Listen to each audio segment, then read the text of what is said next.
So Pat, before the break, we were talking about how dealers can turn their inventory faster with higher gross profits. Can you tell us a little bit about that? Well, Tony, it really comes down to two schools of thought. There's the concept of price-based selling and value-based selling. Price-based selling is essentially based on the theory that cars have become commodities in the internet age. And it's all about price. That's all you can compete on, kind of like you're selling paper plates or something like that.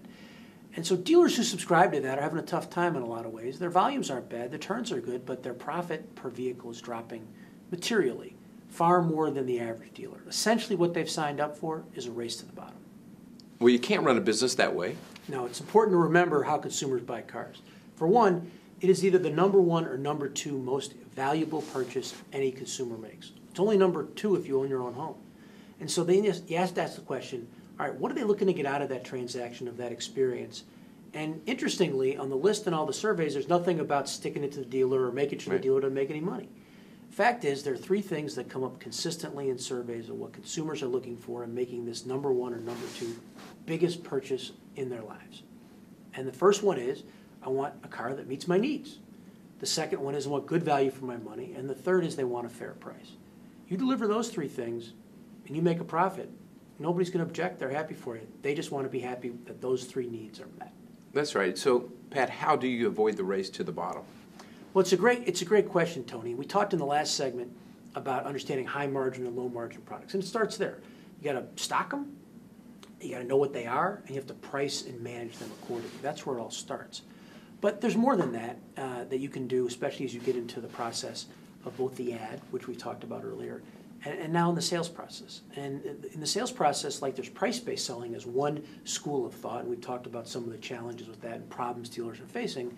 The other school of thought, which is really picking up a lot of momentum in the win-win way with consumers and better profits and better satisfaction, is called value-based selling. That's interesting. How does that work?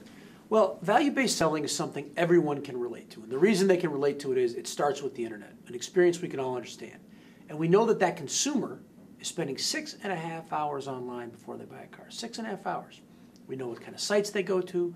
We know they're gathering evidence of relevant information that will help them make a better decision to figure out what car is the right value for them, meets their needs, and is a fair price. But the result of that process is scary to us, and it's important to really understand it and remember it, which is if there's 6.5 hours of research, the amateur who does this every 2 or 3 years knows more than the pro in your store when they walk in that door. So the first thing you have to do is get them caught up. That pro has got to catch up to the amateur. And the way to do that is to find that same evidence and use it in every step of the sales process along the way to build credibility and to build confidence and to put the focus on the value of that vehicle. So value-based selling can really put the focus on the win-win. So Pat, what should we look for? It's the same as in your ad. Just as in your ad, you're looking to highlight most searched equipment. What are the most relevant pieces of equipment that consumers will be making their decision-making off of? What do the expert reviews say? What do the awards say? J.D. Power, particularly important. Why? Because consumers are the ones who give the J.D. Power ratings. They talk about quality and customer satisfaction. Really relevant to a consumer and important for you if they're working your way to incorporate in your sales process. Look at your vehicle history. Was your car one owner? Has it had no accidents? That's very relevant information that consumers want to know and is very persuasive. And even take your car and compare it against other cars on AutoTrader and Cars.com. If you do that and you make that comparison, you're going to find that you have an opportunity to walk the consumer through exactly what they did online, a lot of what they did online, and to do that in a way that makes them feel comfortable and confident because these are sources they trust that you're using to sell your value. Now, we talk about selling this to the car. It's clearly important to sell this value with the car, but it's even more important in the closing process. Why is that? Answer is simple. Look at the Foursquare. Foursquare can work well. Consumers can be fine with it, but can also be a process that consumers find dizzying, they find intimidating, and can easily devolve into haggling. And when that happens, the consumer's not happy, your chance of closing's gone down, the profit you make if you do close has probably gone down because they see it as a win-lose game, and they don't want to be the loser. And often, even if they get a good price and they get a price that keeps you with just a small profit, they're not necessarily satisfied because it's been a haggle, and that's not a satisfying process to most consumers. Very few who see that as the way to get to the best answer.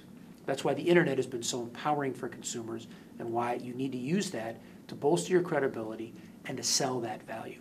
And remember, consumers are looking for a fair deal. They don't want to be taken advantage of. So if you can do that and you have value to sell, they'll let you make a profit. They're fine with you making a profit. What you're really trying to do here is to introduce that evidence that consumers found online and into your sales and closing process so you can increase your credibility and look for the win-win. And if you do that, you have a chance to improve your closing rate, improve your profit, and improve your CSI, all by embracing what the consumer brought to the dealership. Wow, that's a lot of information, Pat. How can a salesperson at the dealership actually do all that? Well, today, with the tools that are typically available in a dealership, it's not really practical. But you have to catch the pro up to the amateur if you want to be successful in today's internet-empowered consumer world.